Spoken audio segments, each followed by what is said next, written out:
Welcome back, guys. The 5000 series laptops are finally here, and I was able to actually snag one or two. This particular device is the Asus ROG Zephyrus G16. So for the unboxing, it comes in a box inside of a box inside of another box that was shrink wrap. Then you get your actual device. So a lot of cardboard going on with that. And inside the box, we get our laptop and a 240-watt charger, which is going to be needed as this device has an RTX 5080 in it. We'll get to the rest of the specs a little later, but yeah.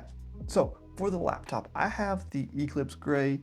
It comes in a platinum as well, a white or a platinum white. It also has a cool little light strip on the top that flashes, and it can be configured however you want it inside the settings. Now, let's dig into some more of the juicy parts of the device. I'm not going to lie, at first I struggled getting the device, I guess, the bottom panel undone.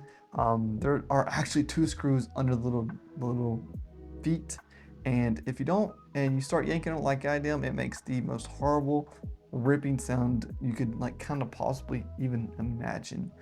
So hopefully you don't end up like me and just trying to start yanking it because you're like so confused on why it's not coming up. There are two more screws for you. Now, so in terms of upgradability, there are two full-size M.2 slots, one that comes pre-populated, one that is empty that you can, modify or upgrade, or add a drive to. The RAM unfortunately cannot be upgraded. It looks like it's soldered, which is fine because in this day and age, I mean, if you want to compete with Apple's unified RAM, that's kind of what you have to do. The only issue is that, on that side of things, you can kind of configure what you want. On here, there's, a 5070 Ti version, a 5080, and a 5090, and they go up, in RAM like 16, 32, and 64, I believe. As same with the hard or SSDs, you can't really configure how much RAM you want with each GPU. And even if you are looking for a specific model, they're honestly hard to find. This thing is sold out currently. I got lucky because I literally pre-ordered as soon as Best Buy had it. So that unfortunately, these probably are going to be hard to find in stock, at least for the time being.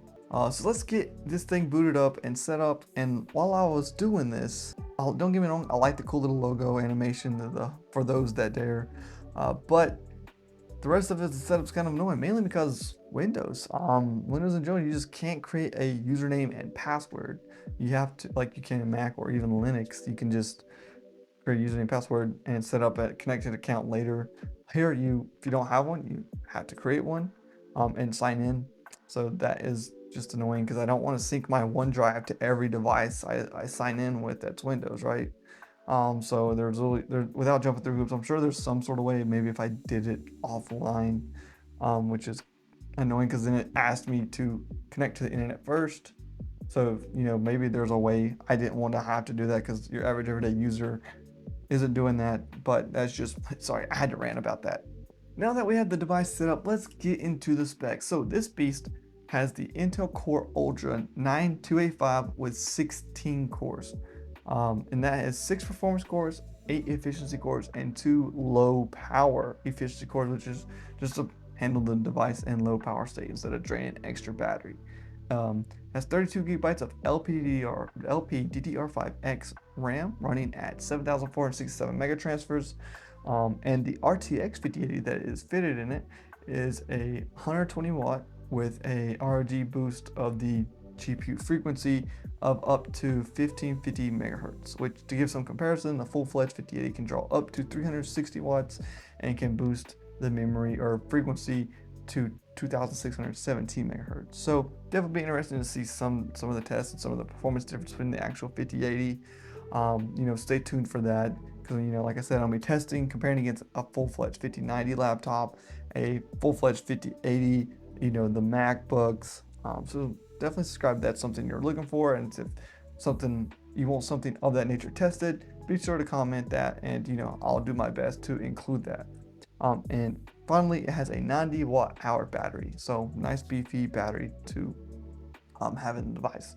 So the display looks amazing. It's an OLED 2.5K screen, 2560 by 1600, which is 16 by 10, which It's probably one of the better parts of the display in general, just for the fact that it doesn't cater to that focus. You don't have that bar on the bottom, and it can be a productivity machine. It is a 240 hertz display. So the keyboard, I love the keyboard.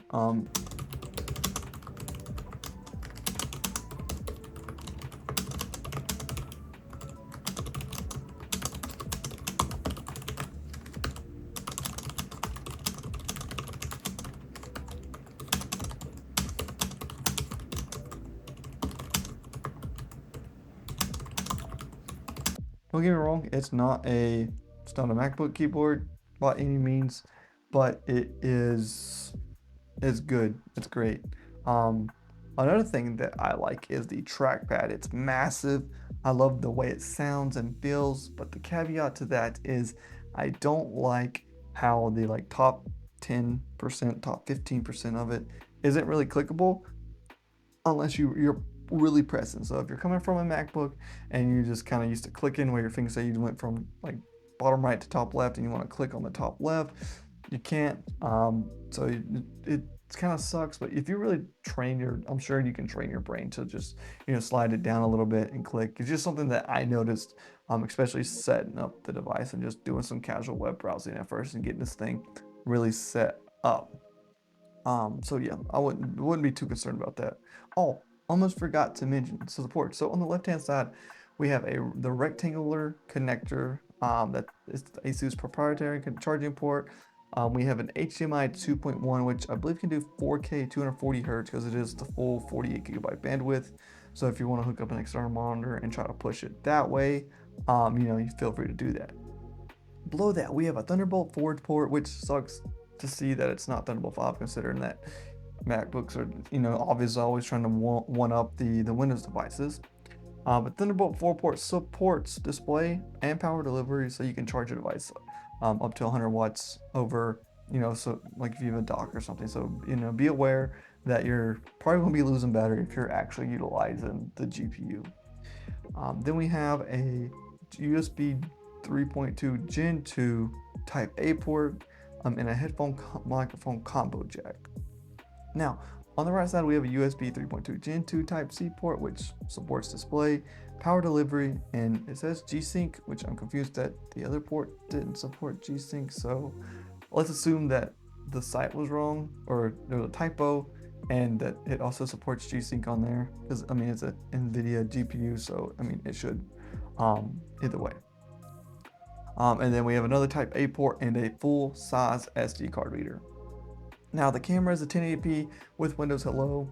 Quality isn't perfect by any means, but it does get the job done. And that's it for the overview and the initial unboxing. Laptop feels premium, feels really nice, but also feels light at the same time. It's not heavy. It's definitely lighter than the 16-inch MacBook Pro. And if you're wondering in terms of the fit, there's probably a little bit thinner than the MacBook, so it definitely is a little bit lighter, but there's no flex or anything of that nature. But yeah, the performance is going to be determined later on, and really see if this device is worth its price point, which this device, get ready for the number, is $3,399.99. So definitely going to be pushing this to the limits, exactly see what it can do. But yeah, if you're looking for something specific tested, comment that in the video, subscribe, stay tuned, and if you like this video, make sure you hit that like button, and I'll see you in the next one. See you.